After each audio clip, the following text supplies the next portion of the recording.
બહારથી કોઈ ખાદ્ય વસ્તુ મંગાવો તો અચૂક ચેક કરજો। રાજકોટનો બનાવ તમામ લોકો માટે લાલબત્તી સમાન છે।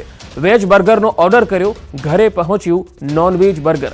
જાણ બહાર ભૂલથી નોનવેજ બર્ગર ખવાઈ પણ ગયું। ગ્રાહકે મેકડોનાલ્ડ્સ પાસેથી વેજ બર્ગર મંગાવ્યું હતું। રાજકોટ મેકડોનાલ્ડ્સની ગંભીર બેદરકારી સામે આવી। શાકાહારી વ્યક્તિની ધાર્મિક લાગણી દુભાતા ગ્રાહકે ગ્રાહક સુરક્ષા કોર્ટમાં કેસ કરવાની તૈયારી શરૂ કરી દીધી છે। વૈષ્ણવ ધર્મ પાળતા અને રાજકોટમાં રહેતા કેવલ વિરાણી નામના વ્યક્તિના કહેવા પ્રમાણે તેમણે પોતાના પરિવાર માટે સ્વિગી ડિલિવરી એપ મારફતે મેકડોનાલ્ડમાંથી 6 વેજ બર્ગર મંગાવ્યા હતા, જેમાંથી 4 વેજ અને 2 નોનવેજ આવ્યા। આ અંગે જ્યારે મેકડોનાલ્ડ્સનો સંપર્ક કર્યો ત્યારે તેમણે સ્વીકાર્યું કે ભૂલથી આ થયું છે અને ભૂલ તેમના તરફથી છે। કામના વધુ ભારણને કારણે આવી ભૂલ થઈ હતી। સ્વિગી મારફતે મેકડોનાલ્ડ્સમાંથી 6 બર્ગર મંગાવ્યા વેજ, તેમાંથી સ્વિગી મારફતે ડિલિવરી થઈ 9:15ની આજુબાજુ। પછી જમતા હતા ત્યારે વેજ બર્ગર 4 વેજ બર્ગર હતા ને 2 નોનવેજ બર્ગર નીકળ્યા। ફેમિલી સાથે જમવા બેઠા હતા, એમાંથી 2 ચિકન ખવાઈ ગયેલું। ત્યારબાદ ખબર પડી કે આમાં રેડ કલરનો કાગળ આપેલો હતો, એટલે જોયું, ચેક કર્યું એટલે ખબર પડી કે આ ચિકન છે। નાખ્યો તો વેજનો ઓર્ડર, 2 ચિકન આવ્યા, 4 વેજ આવ્યા, એટલે એક ખવાઈ ગયું। પછી ખબર પડી કે આમાં એક ચિકન આવી ગયેલું છે। તેથી કરીને પછી એક ચિકનનું બર્ગર લઈને અમે મેકડોનાલ્ડ્સની કંપનીએ ગયા। એકમાત્ર વેજીટેરિયન હોય અને એને ચિકન ખાઈ લીધું છે અને એની આસ્થા સાથે અને એ બાબતે એને જે લાગણી દુભાણી છે તે બાબતે મારી સલાહ લીધેલી છે અને તે માટે ભવિષ્યમાં કાનૂની સલાહ મળીએ મારા ક્લાયન્ટ મેકડોનાલ્ડ સામે અને લાગતા વળગતા દરેક વ્યક્તિઓ સામે કન્ઝ્યુમર રાહે કાયદેસરની કાર્યવાહી કરવા માટે જવાના છે। મહેસાણામાં નાયબ મામલતદાર લાંચ લેતા પકડાયા। પુરવઠા મામલતદાર 5000ની લાંચ લેતા ઝડપાયા। ખેરાલુમાં ફરજ બજાવતા હતા નાયબ મામલતદાર। સસ્તા અનાજની દુકાનધારકો પાસે લાંચ લેતા હતા। દુકાનધારકો પાસે મહિનાના 10,000 માંગ્યા હતા। હેરાન ના કરવા અને નોટિસ નહીં આપવા માટે લાંચ માંગી હતી।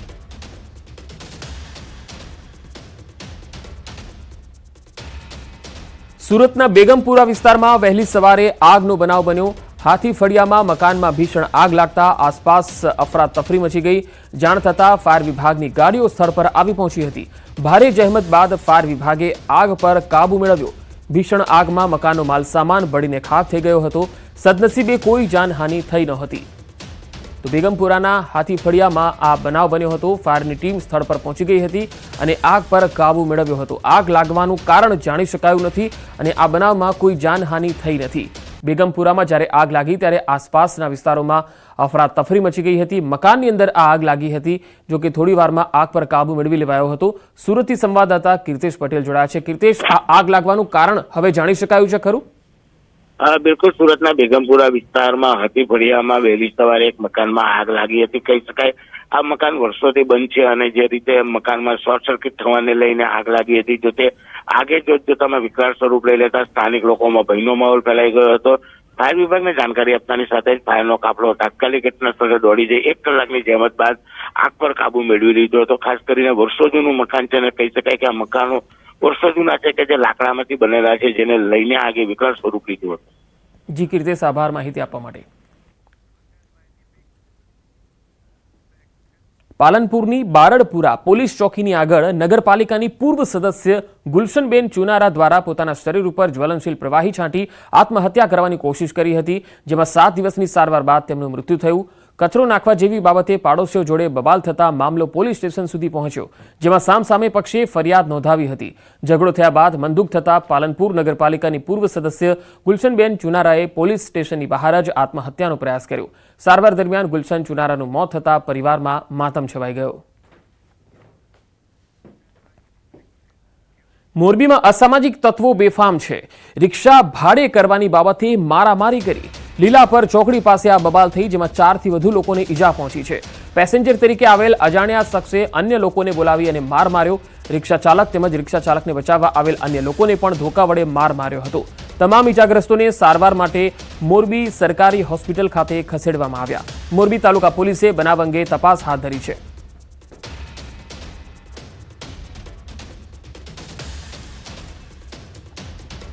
અમદાવાદના નિકોલમાં મનમોહન 4 રસ્તા નજીક ભેખર ધસી પડવાના મામલે એસએચ કંપનીના કોન્ટ્રાક્ટર વિરુદ્ધ ફરિયાદ નોંધાઈ છે।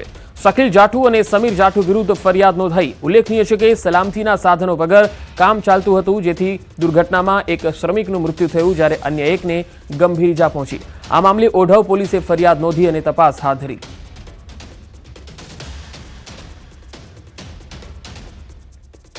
દાહોદના નકલી એનએ પ્રકરણ મામલે પોલીસે અગાઉ નોંધાયેલ ફરિયાદમાં જેલવાસ ભોગવી રહેલા મુખ્ય ભેજાબાજ અને બિલ્ડર ડેવલપર વચેટિયા તેમજ 2 સરકારી કર્મચારીઓ સહિત 4 આરોપીઓને ટ્રાન્સફર વોરંટના આધારે સબ જેલમાંથી અરેસ્ટ કરી પોલીસ કસ્ટડીમાં લીધા છે.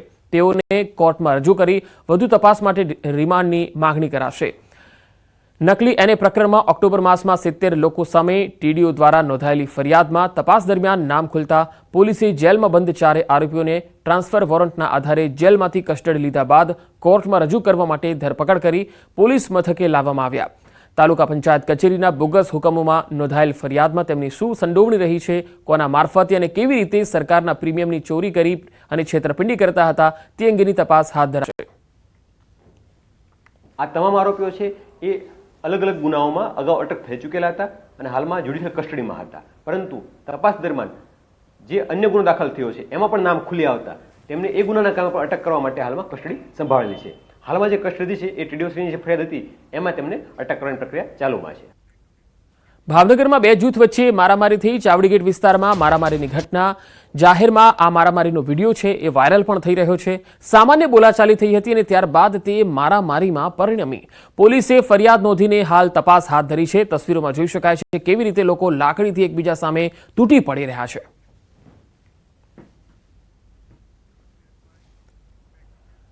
અમદાવાદમાં રફતારનો કહેર હજુ પણ યથાવત છે. કાર ચાલકે કાબુ ગુમાવતા 100 ફૂટ રેલિંગ તોડી નાખી. જોગેશ્વરી બીઆરટીએસ બસ સ્ટેન્ડ પાસેનો આ અકસ્માત. સ્ટીયરિંગ પરથી કાબુ ગુમાવતા મર્સિડીઝ ગાડીએ અકસ્માત સર્જ્યો.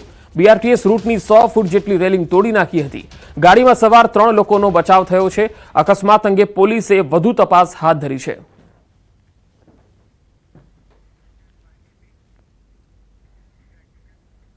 બનાસકાંઠામાં ટ્રક ચાલકો બેફામ બન્યા છે. ટ્રકની અડફેટે વધુ એક મહિલાનું મૃત્યુ થયું. ટ્રકની નીચે આવી જતા મહિલાનું ઘટના સ્થળે મોત થયું છે. અકસ્માત સર્જી ટ્રક ચાલક ફરાર થઈ ગયો હતો. ડીસાના રાજમંદિર સર્કલ પાસે અકસ્માત થયો. આ ઘટનાને પગલે ડીસા પોલીસે તપાસ હાથ ધરી હતી. પાલનપુરના સાસમ ગામે આખલાનો આતંક જોવા મળ્યો. આખલાએ યુવકને અડફેટે લેતા ઈજા પહોંચી હતી. 2 આખલા લડતા એક બાઇક ચાલકને અડફેટે લીધું હતું. સાસમ ગામે રખડતા ઢોર સામે લોકોમાં ભારે રોષની લાગણી છે, કારણ કે બનાસકાંઠામાં આવા બનાવો ખૂબ જ સામાન્ય બનતા જઈ રહ્યા છે અને તેનો ભોગ સામાન્ય રહીશ બની રહ્યા છે, રાહદારીઓ બની રહ્યા છે, વાહન ચાલકો બની રહ્યા છે.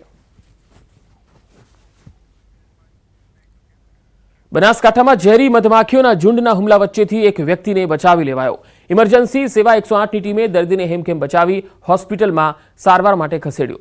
પાટણના ડિંડરોડ ગામમાં એક વ્યક્તિ પર ઝેરી મધમાખીના ઝુંડે હુમલો કર્યો હોવાનો કોલ મળતા 108ની ટીમ પહોંચી ગઈ હતી, જ્યાં દર્દીના માથાના ભાગે અસંખ્ય ઝેરી મધમાખીઓએ ડંખ માર્યો હતો અને દર્દીના શરીર પાસે ઝેરી મધમાખીઓનું ઝુંડ મોટા પ્રમાણમાં હતું. જે બાદ પીપીઈ કીટ પહેરીને દર્દીને હેમખેમ બચાવી લેવામાં આવ્યો.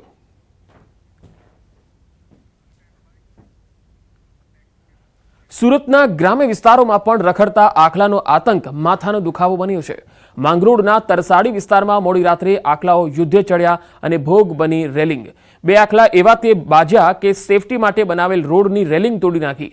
મોડી રાત્રે આખલા યુદ્ધે ચડ્યા એટલે માત્ર રેલિંગ તૂટી. જો દિવસે આવી સ્થિતિ હોત તો કોઈ રાહદારી કે વાહન ચાલક અડફેટે આવી ગયું હોત.